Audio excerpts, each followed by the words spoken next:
पुण्यामध्ये एका सोसायटीत एका महिलेनं आपल्या घरामध्ये चक्क 350 मांजरी पाळल्या आहेत। दरम्यान त्यांची दुर्गंधी, त्यांचा आवाज आणि अस्वच्छतेमुळे या सोसायटीतले रहिवासी गेल्या 5 वर्षांपासून हैराण झालेत। मात्र साम टीव्हीने बातमी दाखवली आणि पोलीस तसंच महापालिकेनं तातडीनं कारवाईला सुरुवात केली आहे। हडपसरमध्ये मार्बल बाउंटी सोसायटीमध्ये राहणाऱ्या महिलेकडे 2020 मध्ये 50 मांजरी होत्या। मात्र महापालिका किंवा पोलिसांनी कोणतीही कारवाई न केल्याने मांजरींचा आकडा आता 350 वर पोहोचलाय। साम टीव्हीने रहिवाशांच्या या समस्येला वाचा फोडली आणि मग लगेचच कारवाईला वेग आला। सोसायटीतल्या रहिवाशांसोबत बातचीत केलेली आहे आमचे प्रतिनिधी सागर आव्हाडे यांनी। पाहूया।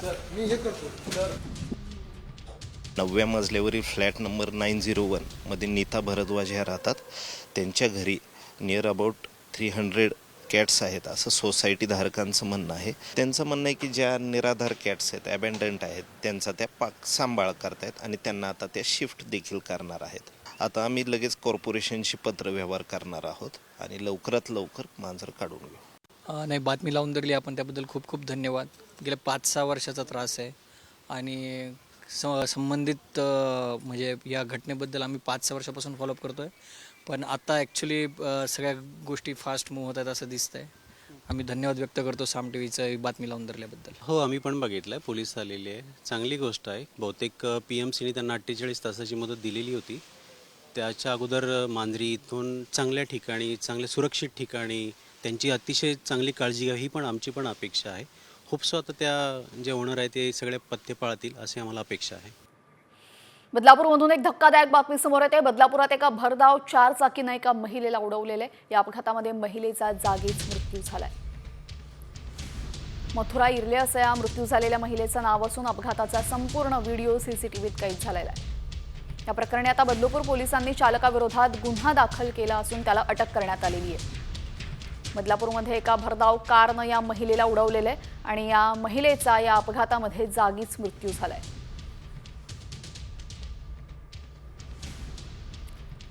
या अपघाताचा भीषण थरार सीसीटीव्हीत कैद झाला असून चालकाला अटक करण्यात आलेली आहे।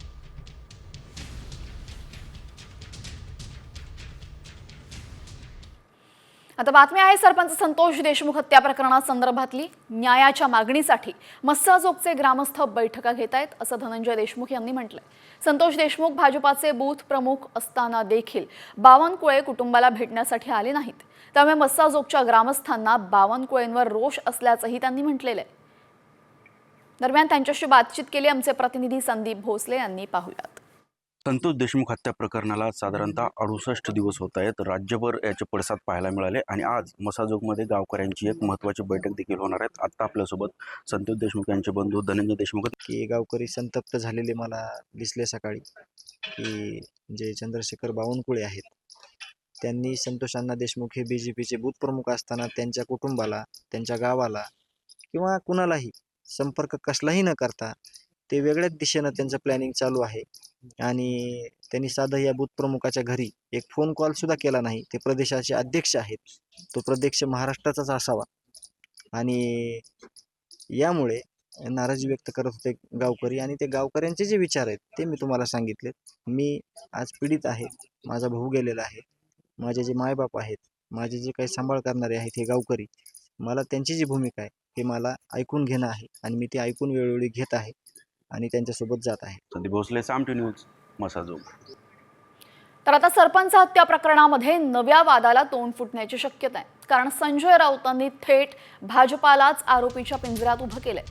जरांगेंच्या आंदोलनाची धार कमी करण्यासाठी भाजपानं सुरेश धस हा मराठा चेहरा पुढे आणला आणि त्यासाठी संतोष देशमुखांच्या खुनाचा त्यांनी वापर केला आणि त्याचमुळे संतोष देशमुखांनाही हत्या करण्यात भाजपाचा हात आहे का असा गंभीर सवाल यावेळेस खासदार राऊतांनी उपस्थित केलाय।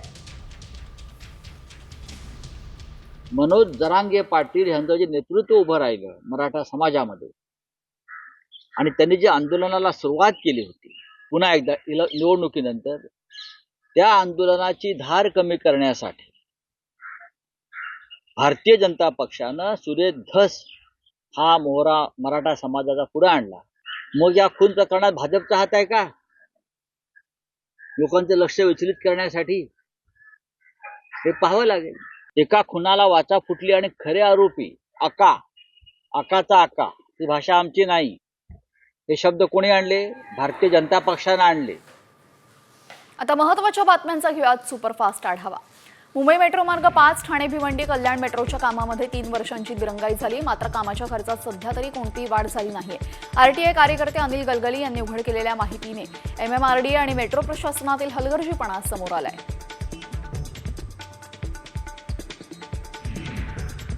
महाकुंभात होत असलेली गर्दी लक्षात घेता प्रयागराज संगम रेल्वे स्थानक बंद ठेवण्याचा निर्णय प्रशासनानं घेतलेला आहे. 28 फेब्रुवारीपर्यंत प्रयागराज संगम रेल्वे स्टेशन प्रवाशांसाठी बंद राहणार आहे.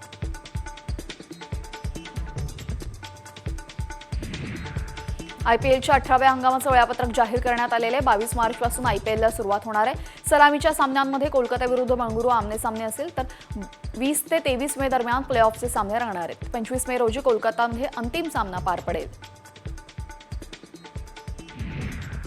पुणे महापालिकेची 34 गावांमधील करवसुली जवळपास थांबली असून पालिकेस सुमारे 200 कोटींचा फटका बसलेला आहे. पुढील काही महिन्यांमध्ये महापालिकेच्या निवडणुका लागण्याची शक्यता आहे. त्यामुळे सर्वच राजकीय पक्षांनी महापालिकेचं नुकसान होत असतानाही हाताची घडी आणि तोंडावर बोट ठेवल्याचं चित्र आहे. भिवंडीमध्ये प्लास्टर ऑफ पॅरिसपासून बनवलेल्या मूर्तींची विक्री केली जाते. यावर्षी महापालिका क्षेत्रामध्ये POP मूर्ती विक्रीवर निर्बंध आणण्यात आलेत.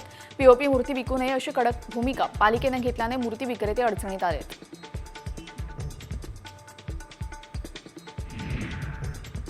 दिल्लीमध्ये आज पहाटेच्या सुमारास भूकंपाचे जोरदार धक्के जाणवले. भूकंपाचे धक्के जाणवताच लोक घाबरून घराबाहेर पडले.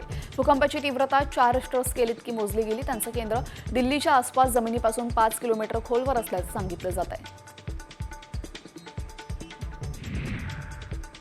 संभाजीनगरात गुन्हेगारीच्या कुटुंबानं ड्रग्ज पोलीस पथकावर तिकटाच्या पाण्याने हल्ला केलेला आहे. यामध्ये 3 पोलीस अधिकारी कर्मचारी जखमी झाले असून गुन्हेगार अब्रार निसार शेखच्या कुटुंबानं कारवाईसाठी आलेल्या NDPS पथकावर हल्ला केलेला आहे. पोलिसांनी कुटुंबातील 6 आरोपींना ताब्यात घेतलेले आहे.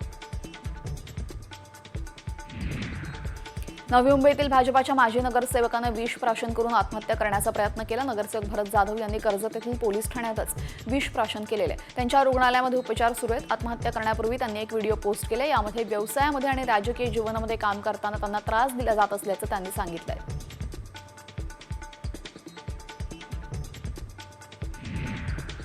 छावा चित्रपटाने फक्त 3 दिवसांमध्ये 100 कोटींपेक्षा जास्त कमाई केलेली. छावा चित्रपटाने प्रेक्षकांच्या मनावर गारूड घातले. छत्रपती संभाजी महाराजांच्या जयघोषानं थिएटर्स दुमदुमून जात आहेत. तर अभिनेता विकी कौशलचा छावा 2025 मधल्या सर्वात मोठ्या ओपनिंगचा सिनेमा ठरलाय.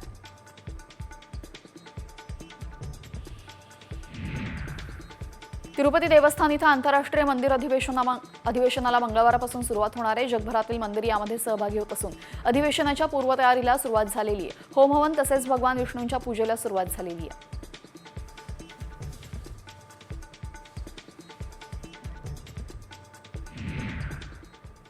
बातमी अर्थविश्वासून SIP म्हणजेच सिस्टमॅटिक इन्व्हेस्टमेंट प्लॅनमध्ये गुंतवणूक करणाऱ्यांना तर तज्ज्ञांनी इशारा दिलेला आहे.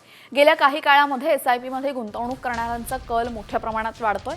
पण आता ICICI प्रुडेन्शियलचे अधिकारी संकरन नरेन यांनी SIP मध्ये गुंतवणूक करणाऱ्यांना एक इशारा दिलाय. मिड आणि स्मॉल कॅप शेअरमध्ये गुंतवणूक करणाऱ्यांनी सतर्क राहावं असं नरेन यांनी म्हटलेलं आहे. शेअर बाजारामध्ये घसरणीचं सत्र सुरू असताना स्मॉल कॅप आणि मिड कॅपमधील गुंतवणूक महागात पडू शकते असं एस नरेन यांनी म्हटलंय. त्यामुळे एस नरेन यांनी लार्ज कॅप शेअरमध्ये गुंतवणूक करण्याचा सल्ला दिलेला आहे. दरम्यान नजर टाकूयात तज्ज्ञांनी काय सल्ला दिलाय त्यावर. भारतीय शेअर बाजारामध्ये सध्या घसरणीचं सत्र आहे. घसरणीचा परिणाम SIP गुंतवणूकदारांवरही होतोय. SIPद्वारे चुकीच्या वेळी चुकीच्या प्लॅनमध्ये गुंतवणूक तोट्याची ठरू शकते. स्मॉल कॅप आणि मिड कॅपमधील गुंतवणूक महागात पडू शकते. तर लार्ज कॅपमधील गुंतवणूक फायद्याची ठरू शकते.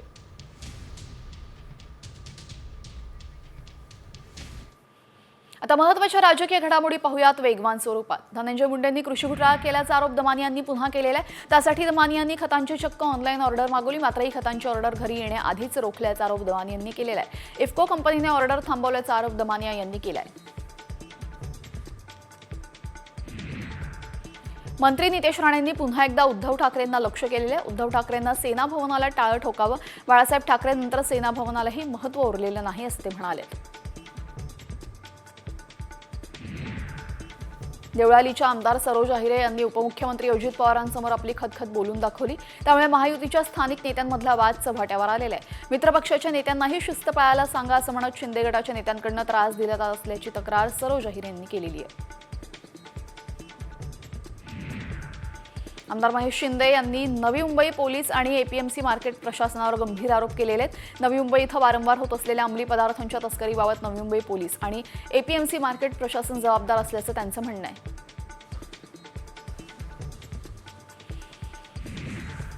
एकनाथ शिंदेंच्या शिवसेनेबाबत खासदार संजय राऊतांनी पुन्हा एकदा मोठा दावा केलेला आहे. येत्या काही दिवसांमध्ये शिंदेसेना भाजपात विलीन होईल असा दावा राऊतांनी केलाय. शिंदेसेनेचा एक गट तरी कोकणातील नेत्यांच्या नेतृत्वामध्ये भाजपात जाईल असं राऊत म्हणाले.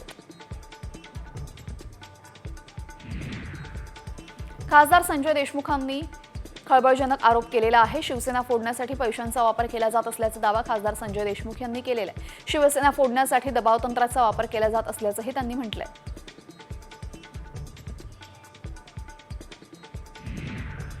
आमदार भास्कर जाधव उद्धव ठाकरेंची साथ सोडून भाजपामध्ये जाणार अशी चर्चा सुरू आहे. यावर आता भाजपा प्रदेशाध्यक्ष चंद्रशेखर बावनकुळे यांनी स्पष्टीकरण दिलंय. भास्कर जाधव यांनी आमच्याशी संपर्क केलेला नाही. भास्कर जाधवांच्या राजकीय आयुष्यावर प्रश्नचिन्ह उपस्थित करू नका असं बावनकुळे म्हणाले. शिवसेनेने पुण्यातील मिशन टायगर रखडलेला आहे. एका माजी आमदाराला एकनाथ शिंदे यांच्याकडनं कमिटमेंट हवी असल्याने प्रवेशाला विलंब होत असल्याचं समजते. नेत्यांनी त्या भागामध्ये इतरांचा हस्तक्षेप नको असल्याची अट ठेवल्याची माहिती मिळते. अजित पवार यांची तब्येत अचानक बिघडली. त्यामुळे अजित पवारांनी आपले आजचे सर्व कार्यक्रम रद्द केलेत. नाशिकमधल्या पाणीपुरवठा योजनेच्या भूमिपूजन सोहळ्याला उपमुख्यमंत्री अजित पवार उपस्थित होते. मात्र त्यानंतर ते थेट पुण्याकडे रवाना झालेत.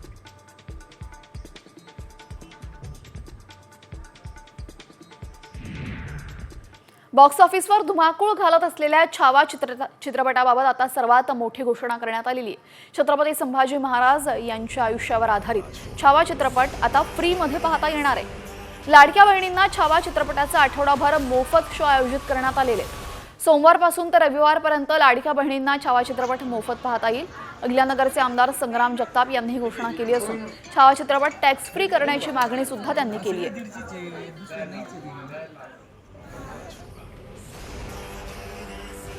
महाराष्ट्रातल्या प्रत्येक व्यक्तीने हा छावा चित्रपट पाहिलाच पाहिजे असा माझा एक फार आग्रह आहे.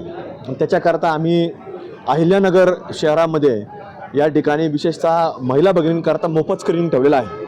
त्याची काल सोमवारपासून सुरुवात झाली आहे आणि रविवारपर्यंत आम्ही हे सगळं मोफत स्क्रीनिंग ठेवलेलं आहे. आणि याच्यामध्ये टॅक्स फ्री झाला तर निश्चित जे दर आहेत त्याच्यामध्ये आपल्याला थोडी तफावत झाली पाहायला मिळेल, कमी झाले पाहायला मिळतील. आणि त्यामुळे सर्वसामान्य वर्ग देखील कुठेतरी मल्टिप्लेक्सला जाऊ शकतो, अशा प्रकारचा निर्णय होऊ शकतो. त्यामुळे सरकारने तो निर्णय घ्यावा. आता बातमी आहे कोल्हापूरमधून. कोल्हापूरमध्ये जणू फुटबॉलचा महाकुंभ मेळावा भरल्याचं दिसतंय.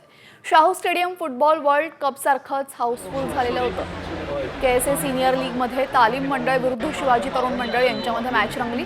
मात्र ही मॅच पाहण्यासाठी कोल्हापूरकर फुटबॉल चाहत्यांनी छत्रपती शाहू स्टेडियमवर तोबा गर्दी केली होती. जणू फुटबॉल वर्ल्ड कपचीच फायनल मॅच सुरू असल्याचा अनुभव इथं येत होता. आणि त्याची ही एक्सक्लुझिव्ह दृश्य फक्त साम टीव्हीच्या प्रेक्षकांसाठी.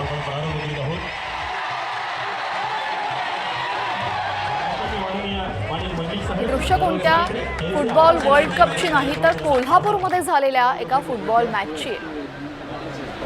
शाहू स्टेडियमवरची एक्सक्लुझिव्ह दृश्य आपण बघतोय.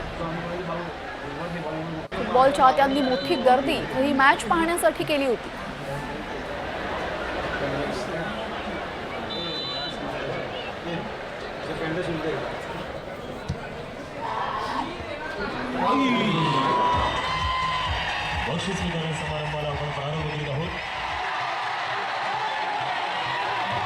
या संदर्भात अधिक माहितीसाठी आमचे प्रतिनिधी रणजित माजगावकर आपल्यासोबत जोडले गेलेले आहेत. कोल्हापूरमध्ये इतके फुटबॉल प्रेमी आहेत हे पहिल्यांदाच सर्वांना दिसलेलं आहे. अधिकची माहिती काय? कोल्हापुरामध्ये ज्या पद्धतीनं कुस्ती शौकीन आहेत त्या पद्धतीनं फुटबॉल प्रेमी सुद्धा आहेत. कारण वर्षभर कोल्हापुरामध्ये फुटबॉलचा सीझन होत असतो. काल कोल्हापुरामध्ये सुद्धा एक मॅच झाली. ही मॅच पाहण्यासाठी कोल्हापूर संपूर्ण शाहू स्टेडियमवर अवतरली की काय अशी भावना, अशी दृश्य आपल्याला दिसत आहेत. कारण शाहू स्टेडियम संपूर्णपणे खचाखच कोल्हापुरामध्ये भरून गेला होता आणि हा मॅचचा सामना पाहिला. केवळ मॅचचा सामनाच होत नाही तर परस्पर विरोधी जर गट हारला तर एकमेकांवर दगडफेक, बाटल्यांचा वर्षाव सुद्धा होत असतो. याच्यावर नियंत्रण आणण्यासाठी मोठा पोलीस बंदोबस्त तैनात असतो. त्यामुळे अशाच पद्धतीनं जणू फुटबॉलची वर्ल्ड कप सुरू आहे आणि अंतिम सामना सुरू आहे अशा पद्धतीचं वातावरण कोल्हापुरामध्ये या फुटबॉल सामन्यावेळी होत असतं. त्यामुळे फुटबॉल प्रेमींचं कोल्हापूरकर म्हणून कोल्हापूरची आता एक नवी ओळख या ठिकाणी निर्माण होताना आपल्याला दिसत आहे. जी धन्यवाद आपण दिलेल्या सविस्तर माहितीबद्दल. तर कोल्हापुरात जणू फुटबॉलचा कुंभमेळाच भरल्याची दृश्य आपण बघतोय. शाहू स्टेडियमवर एका वर्ल्ड कप फायनलला जितकी गर्दी होते तितकीच गर्दी कोल्हापूरकरांनी केलेली आहे. यानंतर राज्यातल्या 36 जिल्ह्यांमधल्या महत्त्वाच्या बातम्यांचा वेगवान आढावा. करमाळा तालुक्यातील दहिगाव उपसा जलसिंचन योजनेसाठी आणलेल्या 24 पाईप जाळल्याची घटना समोर आली. यामध्ये सुमारे 15 लाख रुपयांचं नुकसान झालं असून या प्रकरणी करमाळा पोलीस ठाण्यामध्ये तक्रार दाखल करण्यात आलेली आहे.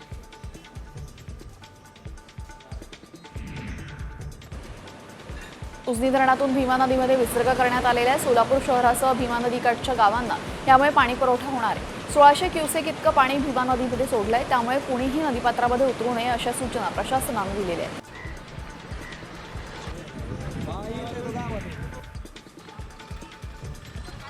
वाशिम शहरातील मुख्य बाजारपेठेमध्ये फळ विक्रेत्याने ग्राहकाला चाकू दाखवत धमकी दिलेली आहे. या मुजोर फळ विक्रेत्यावर कठोर कारवाई करण्यात यावी अशी मागणी नागरिकांकडून होती. पोलीस प्रशासन केवळ बघ्याची भूमिका घेत असल्यानं नागरिकांना त्रास सहन करावा लागतोय. राजकीय वर्तुळातून एक मोठी बातमी समोर येते. वैभव नाईक मातोश्रीवर दाखल झालेले कोकणातील ठाकरेंच्या शिवसेनेचे माजी आमदार वैभव नाईक मातोश्रीवर उद्धव ठाकरे यांच्या भेटीला पोहोचलेत. पराभवानंतर पहिल्यांदाच वैभव नाईक मातोश्रीवर पोहोचतायत. दरम्यान नाईकांच्या मागे गेल्या अनेक दिवसांपासून एसीबीच्या चौकशीचा ससेमिरा लागलेला आहे. त्यानंतर अगदी काही दिवसांपूर्वीच माजी आमदार राजन साळवी यांनी पक्षप्रवेश केला शिंदे गटामध्ये. त्यासोबतच कोकणातील पदाधिकारी मोठ्या संख्येने शिंदेंच्या सेनेमध्ये त्यांनी प्रवेश केला असताना आता वैभव नाईक उद्धव ठाकरे यांच्या भेटीला आलेले आहेत. कुडाळ विधानसभा मतदारसंघामध्ये झालेल्या पराभवानंतर वैभव नाईक पहिल्यांदाच उद्धव ठाकरे यांच्या भेटीला मातोश्रीवर पोहोचलेत. वैभव नाईक यांच्या मागील काही दिवसांमध्ये जर आपण पाहिलं तर एसीबी चौकशी सुरू आहे त्यांची.